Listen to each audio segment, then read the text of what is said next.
Well, thanks for staying with News at Prime tonight. Chatham House claims in a world looking for leadership, President Cyril Ramaphosa has been remarkable.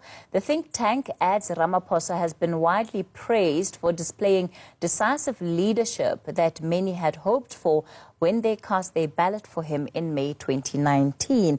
Now, of course, different people will have varying views on this. We're joined now by Business Unity South Africa President Sipho Pityana. Mr. Pityana, good evening to you and thank you so much for your time. Looking at Chatham House's latest assessment, do you think it's a fair reflection of President Cyril Ramaphosa's performance, in particular under the COVID-19 pandemic?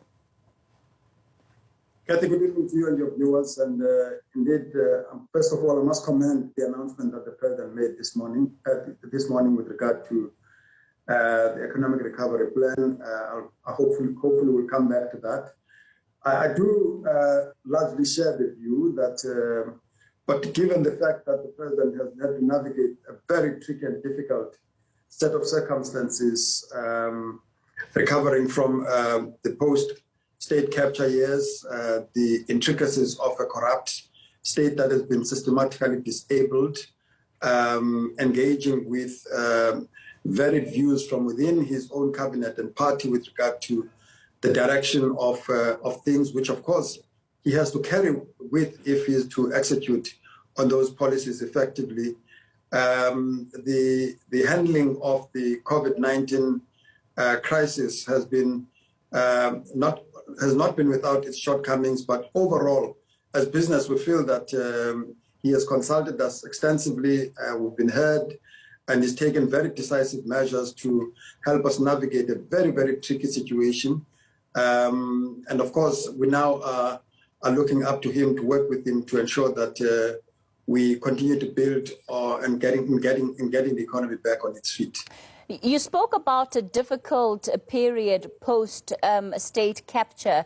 Just this last 2 weeks, the SIU was before Parliament, and it said that it was dealing with what is the highest scale of corruption in the country that it has ever investigated.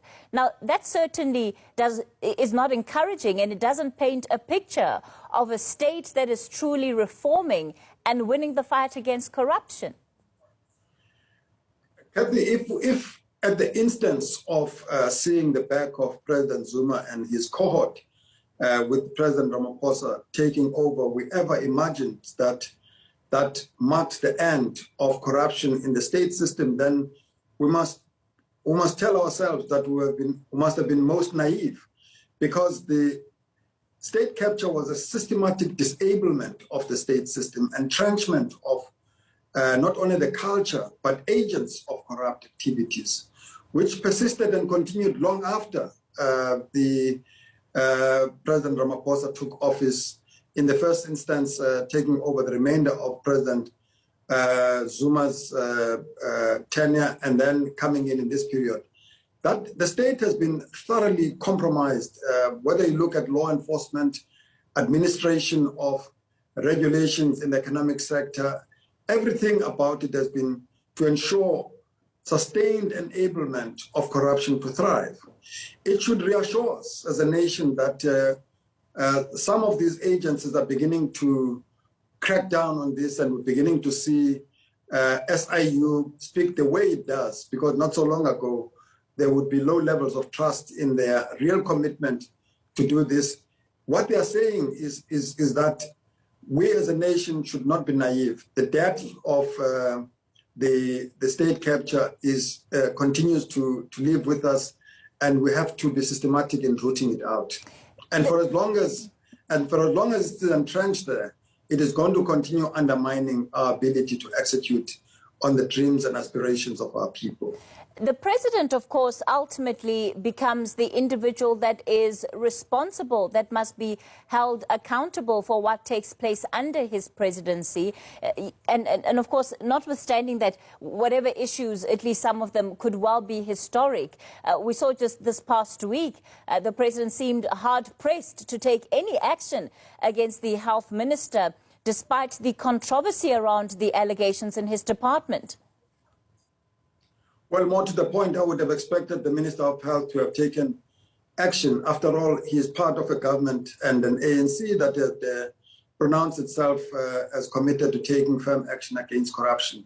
So far from the president having to take action, I would have expected the Minister of Health to have been a lot more decisive in stepping aside and allowing the investigation to take its course and make sure that the nation continues to hold and believe in the new agenda that is being pronounced of a government that is working hard to clean its act and making sure that the corruption is a thing of the past.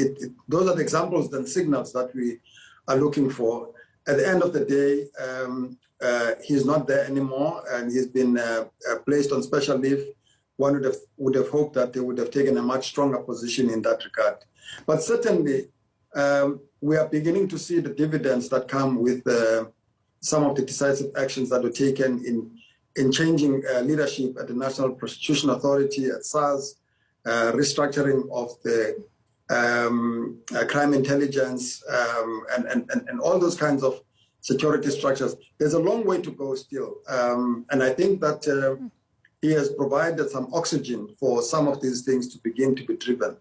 I wouldn't suggest that we have made the kind of progress that meets expectations of South Africans, because all of us are impatient with the continued corruption and the seemingly very slow pace of change, and then seeing people who are responsible ending up in jail ultimately. Of course, that becomes one of the greatest criticisms that the president has received, that he's seen to be slow, he's seen to be indecisive. And in fact, this afternoon, this announcement that you're talking about around power is being described as one of his boldest moves to date since taking office.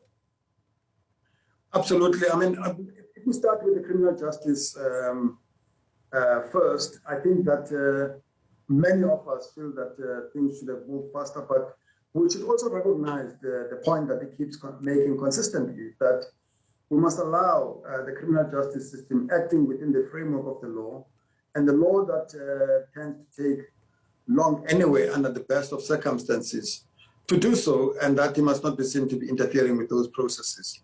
And we take courage from that. But there are certain decisions that some of the people who may be implicated in wrongdoing around him should show decisiveness themselves and take responsibility when they are found to be on the wrong side of the law.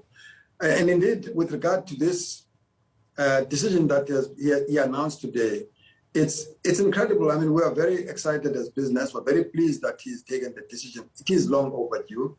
But we are where we are now, and our excitement is the fact that the decision has been taken.